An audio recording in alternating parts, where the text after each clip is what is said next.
এক গায়েতে এক বুড়ি ছিল। তার মতো এত গরিব কেউ কখনো দেখেনি। ভিক্ষা করে সে যে কটি চাল পেত ভাত রেঁধে 4 বেলা খেত এবং বাকিগুলি পরের দিনের জন্য সকালের জন্য জল দিয়ে রেখে দিত। সব দিন সে পান্তা ভাত খেত বলে তাই তার নাম দিয়েছিল পান্তা বুড়ি। একবার সেই গায়ে এক চোর এসে উপস্থিত। বুড়ির পান্তা ভাতের সন্ধান পেয়ে সে রোজ রোজ এসে তা খেতে লাগলো। একদিন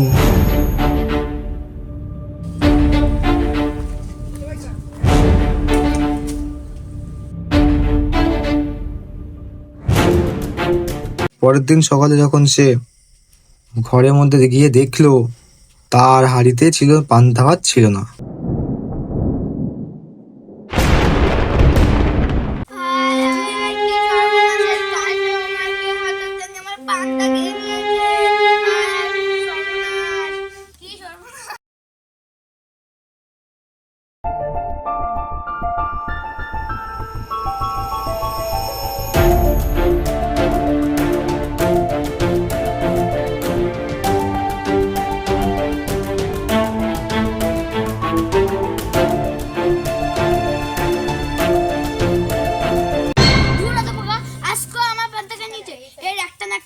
করতেই হবে না, এক্ষুনি আমি রাজার কাছে নালিশ করতেই যেতে হবে।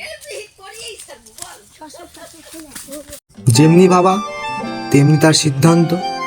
সে চলল রাজার কাছে নালিশ জানাতে।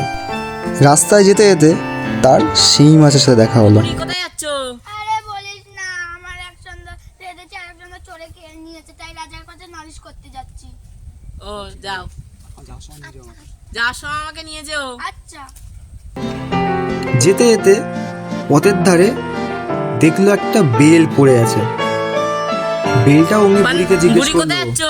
আরে রাজার কাছে নালিশ করতে যাচ্ছি, এক সন্ধ্যা খেয়েছে আরেকজন চোরে খেয়ে নিয়েছে, তাই রাজার কাছে নালিশ করতে যাচ্ছি। আমাকে নিয়ে যেও যাওয়ার সময়। আচ্ছা।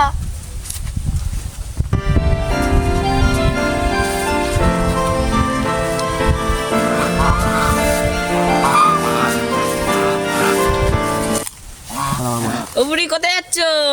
এই তো রাজার কাছে নালিশ করতে যাচ্ছি, এক সন্ধ্যা খেয়ে আরেকজন চোরে খায়। আচ্ছা, আমাকে নিয়ে যাবে যাওয়ার সময়। আচ্ছা, নিয়ে যাবো। কোথায় যাচ্ছ? দূর চাই, আমি সবাইকে বলে বলে আসছি, তা এখন আমি তোমাকে বলবো কেন? আহা, তুমি অত রাখছো কেন? আরে ভাই বলো না, এক সন্ধ্যা খেয়েছে এক সন্ধ্যা চোরে খেয়েছে, তাই আমি চোরের জ্বালায় রাজার কাছে নালিশ করতে যাচ্ছি। আচ্ছা, আমার যাওয়ার সময় নিয়ে যেও। আচ্ছা।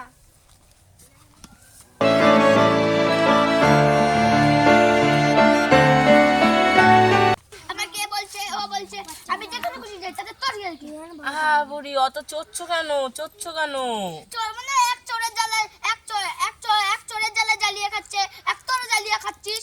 তা কোথায় যাচ্ছ এখন? রাজার কাছে নালিশ করতে। যাওয়ার সময় আমাকে নিয়ে যাও, বেশ যাও। আচ্ছা।